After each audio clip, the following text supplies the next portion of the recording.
Working Cows Podcast, Episode 60. Welcome to the podcast that gives producers a platform to discuss and share paradigm-challenging practices. Practices that have increased the effectiveness of their operation and the joy that their families have received from this lifestyle.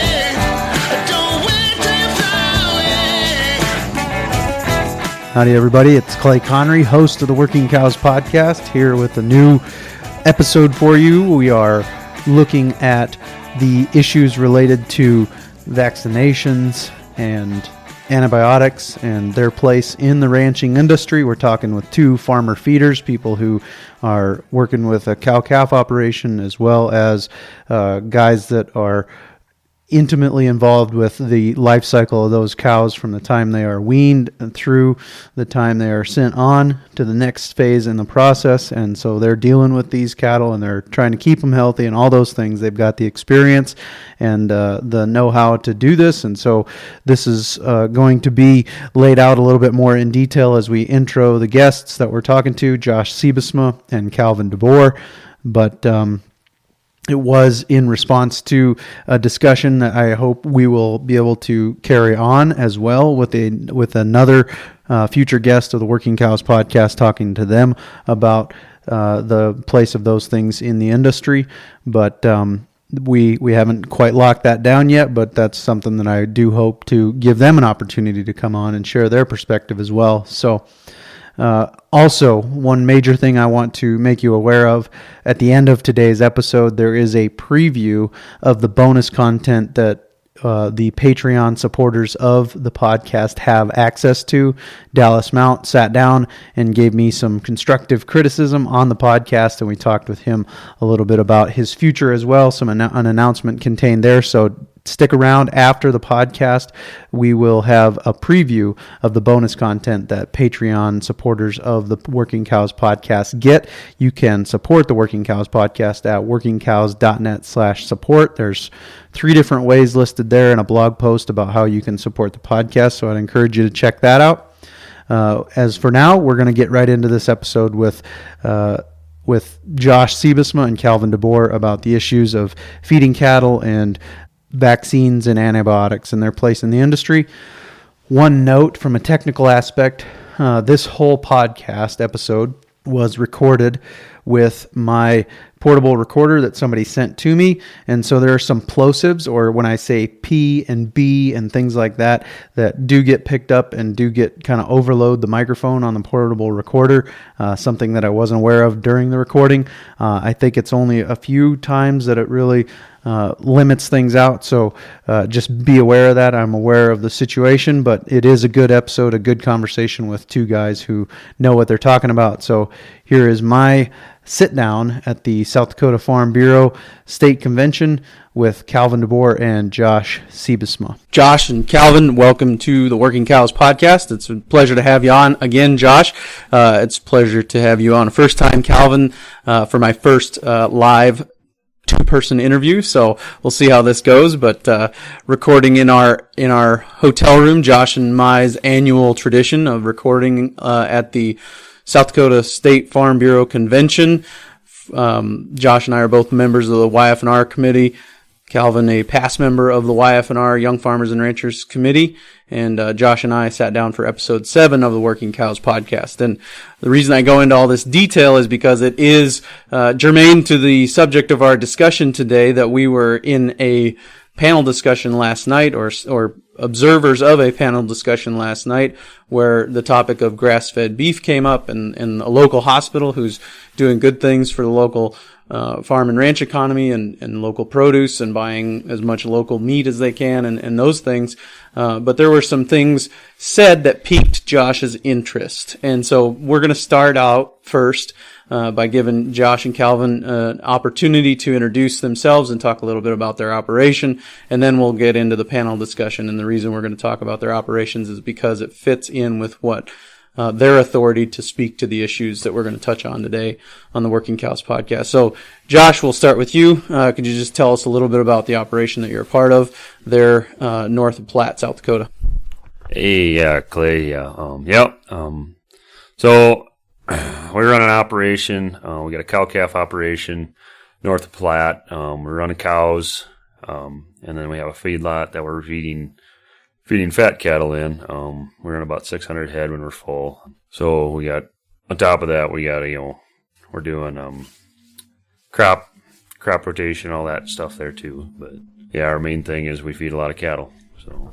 And you're feeding the cattle the crops that you grow? Yep, absolutely. Okay. And Calvin, what are you guys doing there? Well, I'm Calvin DeBoer. I live over there by Korska, just straight east of Josh, about 40 miles. Our operation is kind of a little similar to Josh's there, and but ours, we grow all our own stuff. We got a cow-calf deal and a feedlot. My feedlot, I do a lot of custom feeding. So people buy their cattle, are kind of like investors, and bring their cattle to me, and I just feed them for them and stuff like that. And we just mainly raise corn and hay products, and that's all we feed. We feed that. We buy any other supplements that we need to buy to, feed the cattle that need to be fed there. And Josh was the instigator of this issue that we had last night at the panel discussion. So I'm going to let him give his perspective on the panel discussion and specifically the chef, and then let him talk a little bit about his perspective of the question that he asked in response to the chef's comments. Well, that's, like I said last night, it's kind of a loaded and controversial question that I asked. Throughout his talk that he was going through, the comment of "I'm buying grass finished beef" came up, and as I leaned over to my buddy that was next to me, I said grass finished beef, and he said, "Yeah." Now, in our industry of finishing fat cattle, we're feeding and finishing with corn, silage, hay, distiller's grain, and liquid feed. We're able to turn them cattle around a whole lot faster. We love our product of corn-fed beef. We're very proud of our corn-fed beef, I guess. So when he brings up grass-finished cattle, that we as cattle feeders, I think Calvin can attest to this. We kind of put our hands up and say, all right, and we're all in the same boat here. We're all in the same, our end goal is the same. It's just we don't see eye to eye on that. So I asked the question of why grass finished beef. Now, it was very interesting because he could have said, well, that's my personal preference, but he went on a pretty, probably a 4 or 5 minute. Gave us a 4 or 5 minute reason of why he preferred grass-fed beef, and some of that was there was some issues that I think a lot of people in the room all said, I don't know, it's like I said, it's a controversial issue, so I guess that's why I want to we talked about having this conversation. So, well, and if you know anything about Farm Bureau, you know that the emphasis is heavy on the farm, and that there are a lot of farmer feeder types in the crowd, and I appreciate Josh's perspective. We're all on the same team. We're all accomplishing the same goal, but we don't have to step on each other on the way up the ladder. We can hold the ladder for each other, hopefully, ultimately is the goal, but we want to facilitate profitable discussions within our industry to make everybody better. And another reality is market demand. How much of the market is requesting grass-finished beef? Where is that market? And how many animals do we need finished on grass every year in America to meet that demand? And then how many animals every year in this country do we need finished on corn to meet the demand that is being produced by the American consumer of beef products? So, Calvin, could you give your perspective on listening to Josh ask his question a little bit? The one of the things, we're all in the same We're all doing the same thing. We're raising cattle to feed America. There's a few different little things that come into play. A grass-fed calf is going to take you, I'm just going to use numbers, it's going to take 2 years to finish. If you feed them with the corn-fed or hay and silage, stuff like that, you could probably do it under 2 years. Well under 2 years. So sometimes, there's things that come up everybody has to do it, borrow money to buy cattle. So you have that too, your time involved in feeding cattle. You can you can maybe flip a little bit faster. You can, have a few more calves around, get them gone a little quicker. I have nothing against the guys that do the grass fed. It's like you just said, Clay, it's where's the demand at right now? If everybody did grass fed, okay, then we would be in that boat where it would all wash itself out. But the demand is so high right now for cattle that sometimes you got to push them a little harder and get more through faster. And what are some of the things you're doing on your operation to get more through faster? We do, like when we get calves in, yearlings, calves, or whatever, we'll get them in, process. We do implant our cattle on our feedlot. There's been lots of things out there in this. People always say you can't eat something with implants, antibiotics, got to be drug-free. There's a deal. I just pulled it up on my phone, looked it up a little bit ago. An adolescent girl taking birth control pills or whatever is at 93,000 grams. A 3-ounce steak with an implant in it is 1.9 grams. Of estrogen, that is. Of estrogen, yep. There's lettuce on there. That was in the 3,000s. So it's not that the implant is going to hurt you. Your implant is supposed to be ran out of the calf before you slaughter it. So that's gone, and so that's just, I want to clarify that. We do, kind of like Josh was saying, our rations are corn, silage, ground hay, distiller's grain. We actually did start something new this year. We've been doing it since July. We're actually feeding sunflower hulls. They come out of the plant. They take the seed and the oil out of the sunflower seed, and they didn't know what to do with the hulls. So that we had them tested, and they test equivalent to like straw. So we were just using them kind of as a filler, but they're cheaper than a ton of straw. So we're doing that just to kind of cheapen up our rations too a little bit. It's been working great. And we got a lot of big cutting bulls on our yard. They don't get implants, but we just give them corn, silage, and just feed them up that way and turn them into a steer. And Josh, you guys have been feeding cattle for quite a while there at your place. And what is your ration like? What are some of the things you guys are doing to process incoming cattle and some of those things? Oh, well, we'll get a load of cattle in. It kind of depends on if they're ballers or not. When I say baller, they're just fresh off the cow being weaned, or if they've been weaned. We run them through the chute. We're giving them basically we're vaccinating to keep them from getting sick. I know it's a protocol that we do. Calvin does the same thing. Is that we get them cattle in and start the process of keeping them cattle getting sick, because once you start getting cattle sick, they go backwards and go backwards fast. After that, we start them on a low, like a 48 megacal ration. It consists of a fair amount of hay, or grass, ground hay, that we're putting in there. A little bit of distillers, just getting their room and starting to be able to process more food instead of the milk and the whatever they were eating before, whether it was creep and some of them cattle are already on feed. When we're in our barn, like I talked back in episode 7, we got the barn, and them calves at ages about 2 to 3 weeks are already standing at the bunk eating feed out of the bunk.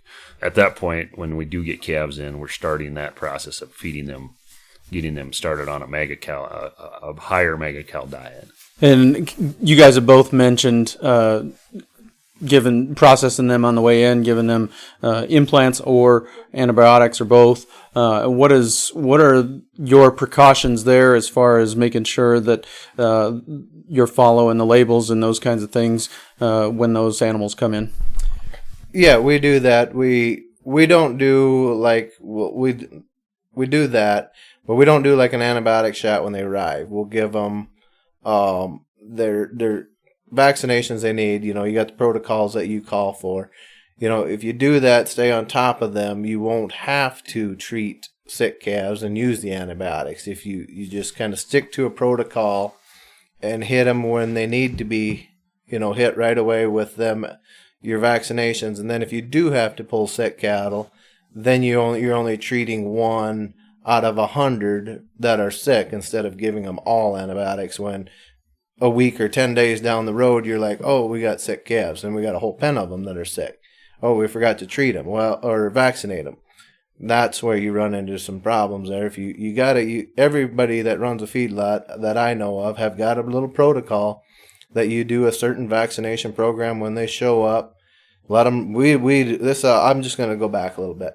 I'll give you our protocol how we how we do it when Josh said ballers come in or newly weaned calves. So we got a couple pot loads of calves in. About 3 weeks ago out of Miles City, Montana. So from there to my house, it was like a 8.5 hour ride for these calves. Pretty good ride. They came to my house. They were tired. They stood on a truck for hours. They were empty. So we give them a bale of grass hay and just let them lay in the pen for 5 days. And then on day 2, we started give them a little bit in the bunk, you know, but they still had their bale of grass. So in about 6 days after they arrive is when we do our vaccination program. We start them up. They're fully rested. They're not, you know, their stress is down because when they arrive on day 1, they're tired. Their stress is high. They've been weaned a couple days ago. So that just kind of helps them relax, you know, and do it that way. How do you guys perceive some of the media stories that come out about feedlot cattle and some of those things, and how do you think you're perceived by the American public? I don't necessarily think the consuming public is a huge problem, but there is a narrative that tends to come out a lot in the public, and I just want to get your perspective on it, what you think about it, and then we'll move on to what you think we can do to change it. Okay, well, I'm going to take this one. This is Josh. Confinement cattle, or cattle that are confined. This gentleman that spoke yesterday made the comment about confined cattle. I have got cattle under a roof in a barn. Clay's been there. He's seen it. I've got cattle standing in a yard outside. Them cattle are not confined in ways that the media wants us to portray these cattle. These cattle in the barn are comfortable. They get bedded. They get everything they need, and the stress is low. My cattle in the yards, they've got plenty of space. They got plenty of space to run. They've got food whenever they want. They have water. And one of the things that he made, you know, he kind of struck a nerve was that confined cattle, and you know, he made it the way he said it was a bad thing. Well, we don't have enough grass in this country to run cattle out on grass all year long. It's not feasible. That's just not how this country works. We've got a lot of crop ground, and that's one of the reasons we talk when we put this barn up, is just because we didn't have no place to go with cattle, and we were trying to expand our operation.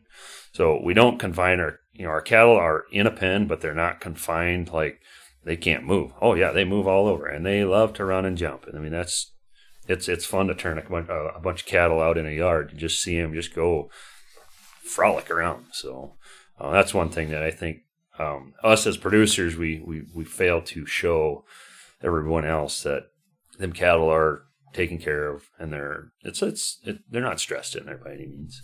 And Calvin, what do you got to add to that?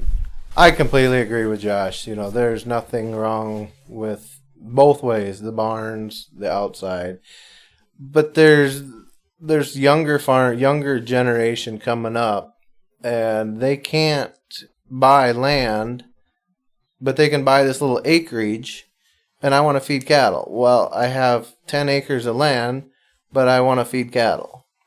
Okay, I can put up this barn like Josh has, and I can feed 600 calves or so, or whatever you can put in a barn, or whatever size you put up, And you don't need all that land to run them cows or calves or whatever you put in your barn. It's land is hard to get a hold of. I mean, I'm in my 40s. I've been trying to buy land for 10 years. It's not going to happen. It's just not there. There's not there. The guys that do sell it, younger guys don't have the money to go buy it. You can't go out and buy the land if you don't have land in your name to back you up. So it's an up and coming thing. I think even in the hog industry, chicken, poultry. I mean, a young farmer can start with a barn on 10 acres of land. He just got to buy his feed, and there's always feed for sale wherever you go. Somebody's willing to sell some feed. Especially like this year around our country, we got a lot of rain that we normally don't get, and it's been a rough fall this year just because we're dealing with that big yields that we're not used to dealing with, and a lot of water and a lot of rain. You guys both mentioned the temperament or the mood of the cattle, and Kurt Pate said on episode 12 of the Working Cows podcast that you've got cattle that are either on the grow or on the shrink, and stressed cattle are shrinking cattle. He didn't say that. I'm interpreting. Stressed cattle are shrinking cattle. So what are you guys doing to keep the stress level as low as possible on the cattle that you're managing? I'll go to you, Calvin. It's like when I just said a little bit ago, when you get them in on a long haul, short haul, or what, it really don't matter on how long a haul they had. If they've been freshly weaned, they need time to just rest, find the water, find their feed source. They just need rest. I mean, sometimes we push them a little bit too hard. They just need time to rest, get everything figured out where they need to be, and that's their new home for their next however long you keep them. And Josh, what about you guys and the stress and managing that? Because that's your bottom line, right? Cows that are comfortable are going to be able to grow and gain better than cows that are stressed. And what are you guys doing to manage that stress? Well, one of the things when we're dealing with wean calves, and since we don't have a lot of room in the barn, some of the calves will actually run into the barn. And the first year we did that was probably one of the best weaning years we've ever had, because them cattle are in a 40 by 40 foot pen. There's about 40 head in each pen. And them cattle, they get to walk, and them cattle just walk the fences, and they walk into the feed. They walk into the water. They walk into the feed, and they walk into the water. Well, after they do that, about 2 days, they're done. They're done balling. Out in the yard, we've got a starting yard that we start them with. Like Calvin, we're throwing a bale out there, getting them cattle just adjusted to where the new norm that they got. When it does get cold, we'll bed the yard a little bit. Just give them calves a nice place to lay down. When we get snow in the winter, we're out there scraping yards. I mean, we love to see the snow because we like the moisture, but guess what? The next 3 days, that's what I'm going to do, sit in a tractor and move snow. And just gets, for even when in the spring, when it does thaw, you don't have this pile of snow in the middle of the yard that it just, doesn't dry out. So those are probably the biggest things that we do. Keeping them fed, feeding on time, consistency. And as livestock men, our number one goal in life is to keep them cattle healthy and alive in good condition. And that's our number one goal every day, is to get out there, whether it's freezing 20, 30 degrees below with a who knows what wind chill, or it's 100 degrees out there. Another thing we're doing in the summer is I've got sprinklers in each pen that we go out there, and actually I've got a timer set up, and they just turn on every day just to sprinkle them cattle down in the summer, and it all helps, I guess. Calvin, what can we do as producers to better communicate a message to the American people? You started out with some science-based facts about the estrogen present in everyday food products. What else are some things that we need to be doing? Well, like this, what you're doing right here, this little radio thing, that's going to get our word out there.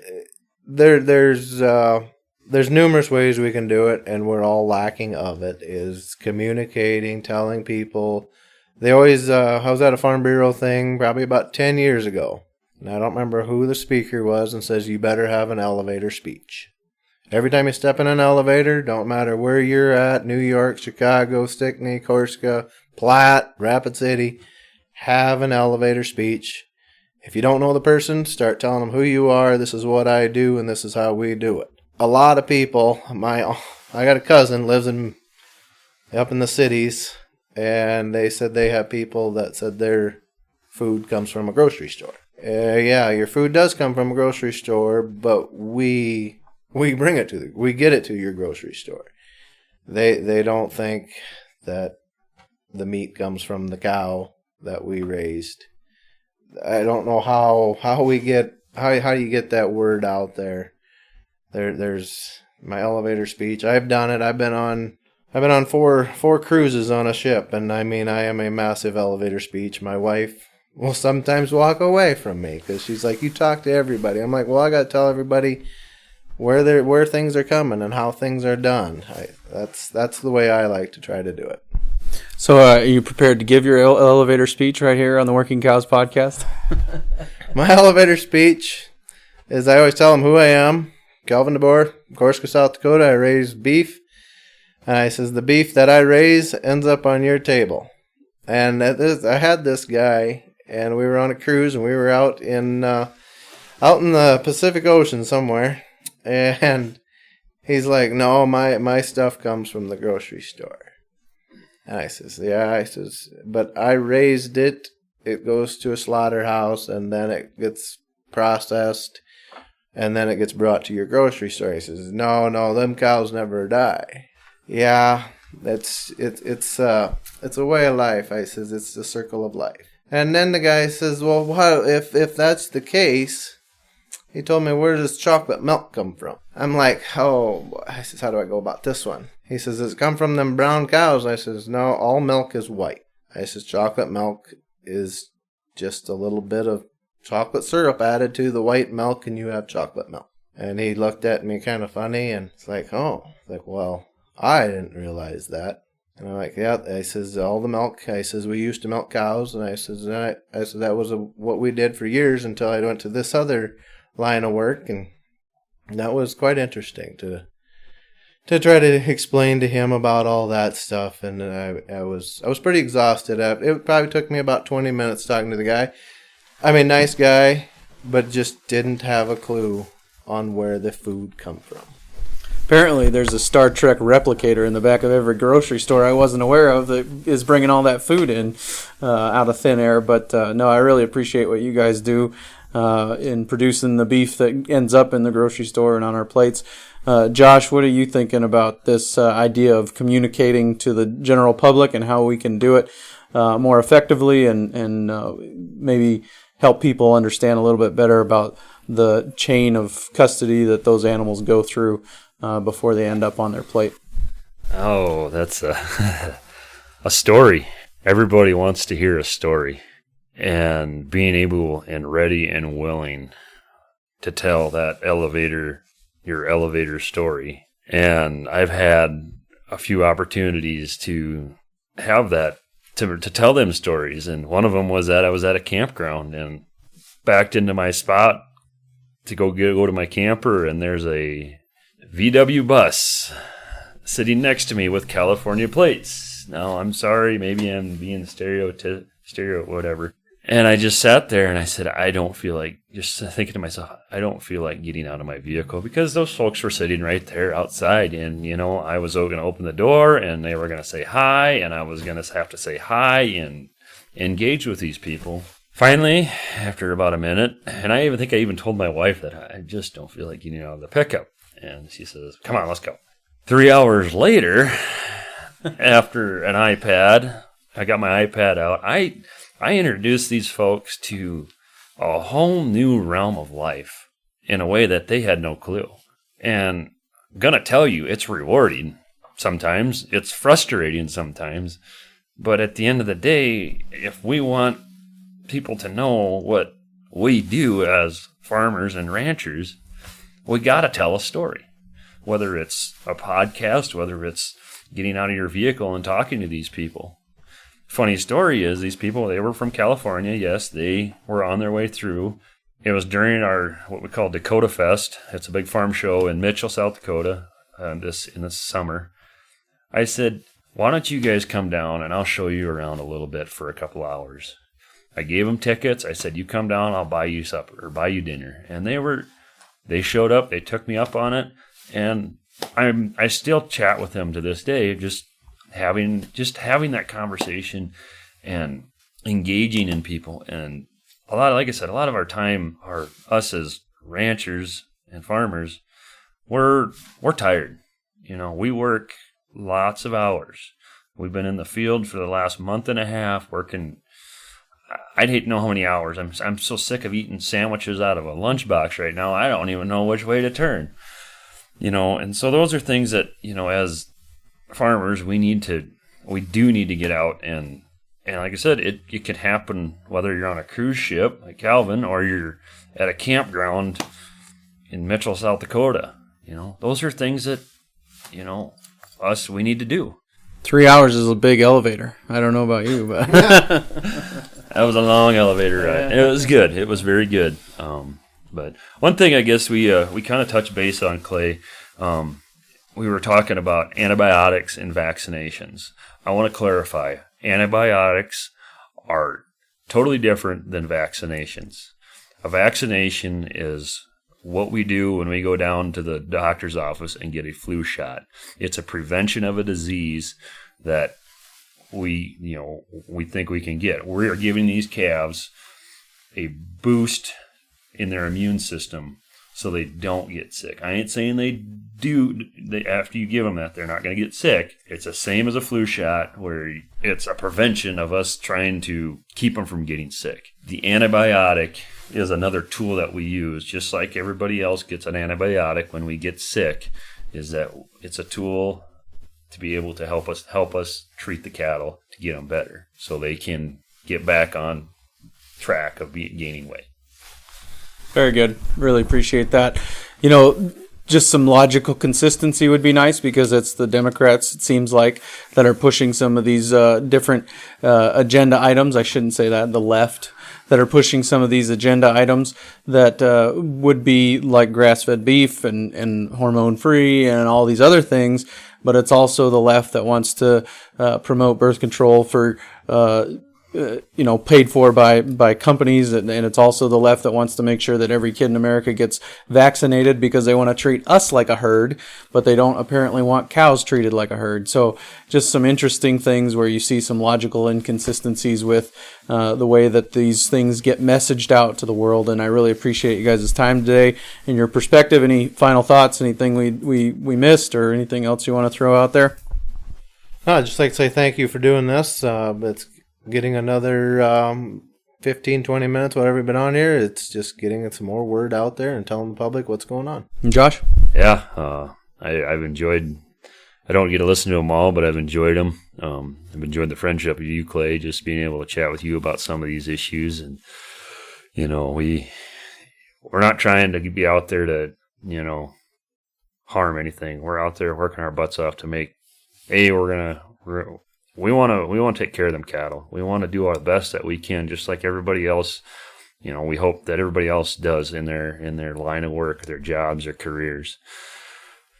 And we're going to do it. And unfortunately, we don't usually have the fallback of somebody else to come do our work. So that's why we're busy taking care of business, and people don't always see us on the street. It is nice to get away, especially like this weekend, to be able to just come up here and just kind of let our hair down in a way and kind of just see other people and see the issues that they're dealing with, and that we're all in the same boat. But we just all got to remember, we're not each other's enemies. We're supposed to be each other's neighbors, and be able to help each other out when times are tough. And it has been a very interesting year when you look back at our prices. I know there's, we're in a fallen world, and we just, you get up, you put your boots on, and you go outside and get stuff done. Yep, the life of the American producer right there. So appreciate you guys. Appreciate your time today, and we'll look forward to being able to share this message with as many people as we can. Thanks, Clay. I really appreciate Josh and Calvin being willing to sit down and talk about those things in a level-headed manner, and really look forward to carrying on this conversation in the future. So now we're going to get to the bonus content, a preview of the bonus content. This won't be the whole bonus episode that was put out in November, but it will be a preview of the bonus content that Patreon supporters have access to. This is me working on the podcast business. Recording, editing, those are working in the business. This is me sitting down with a podcast junkie and the one who inspired this podcast to jump off the starting blocks, and working on the business a little bit, trying to figure out how to do it a little bit better. So here is my monthly bonus content produced for Patreon supporters, a preview of that with Dallas Mount of University of Wyoming Extension. Dallas, thanks for joining me for this Patreon-only bonus episode. I appreciate all of your input over the years and your over the year, I guess. We're only a year into this, feels like longer, but and your initial inspiration for starting. So thanks for sitting down with me for a little bit. Yeah, you bet, Clay. Glad to be here. So for your Patreons, good for the Patreons, by the way. It's I appreciate they're supporting you, and interesting story for you. Got to go to executive link meetings here for the last over the last month and a half, and a lot of the folks in the EL program.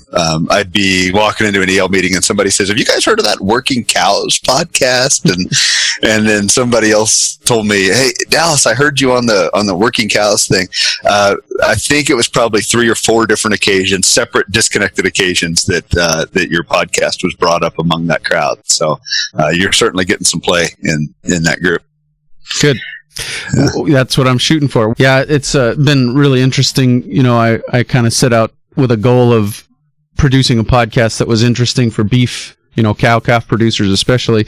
And the number one consuming state is Texas. And then I started to look at that, and I'm like, well, what are the top 5 beef producing states in the country? And it's pretty regular that they're at least in the top 10 of the states that are downloading. And sometimes it works out that I get all 5 of them. I haven't seen it in order yet of calves produced, but I've had all 5 in the top 5 of those who downloaded an episode. So that's been fun. Wow, cool. That's neat. Hey, can I share my news with you and your group? Absolutely. I was hoping we would get there. All right. I've made it known I'm leaving UW Extension, and I'll be buying the Ranch Management Consultants, the company that runs the Ranching for Profit School. That deal is going to be official in October, but over the next few months, we're going to be working towards that in a transition. So it's an exciting thing for me. I'll be the 3rd owner of that company. So Stan Parsons started it. Dave Pratt bought it from Stan. Dave's been running it for the last couple decades. And I'll be taking the reins here in October. So it's going to be a year of transition, and excited and looking forward to it. Congratulations. Thanks. That's cool. And will it stay in California? Will it move to Wyoming? We're going to move the headquarters to Wheatland.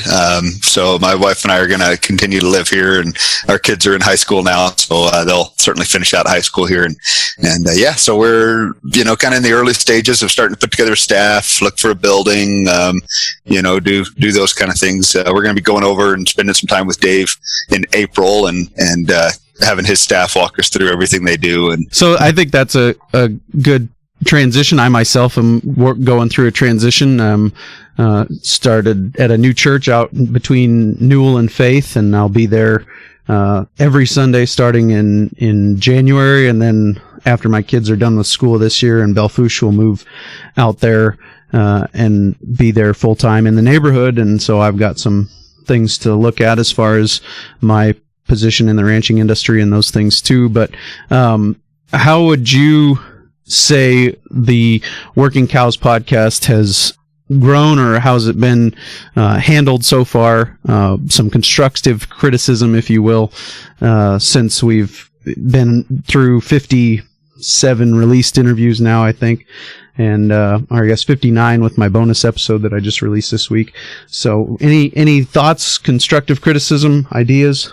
Yeah, I do. I appreciate Dallas being willing to sit down and give me some pointers and give me some things to think about and some things that maybe we could switch up a little bit. And I look forward to thinking about how I can implement those things in the near future. So the future of the Working Cows podcast, the immediate future, is that I should have a bonus episode out this week, another one of the South Dakota Grassland Coalition bonus episodes.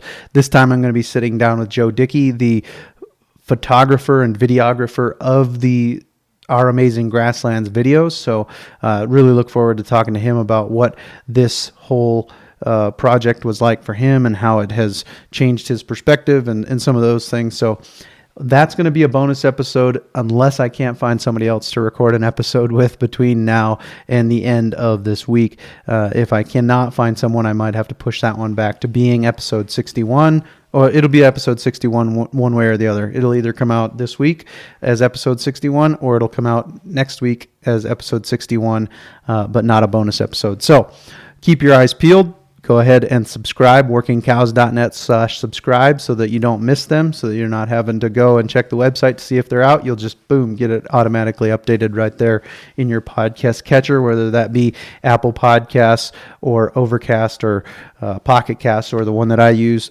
Podcast Addict. Whatever you use, it'll just be right there if you go to workingcows.net/subscribe and subscribe wherever you want. So keep your eyes peeled for another episode of the Working Cows podcast, whether it be a bonus episode or a regular episode next week.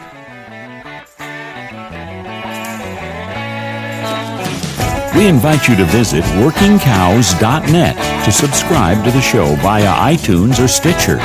You'll also find detailed show notes pages, resources from our guests, and the industry leaders who have influenced them. For more ideas on putting your cows to work for you in a more profitable way, tune in next week.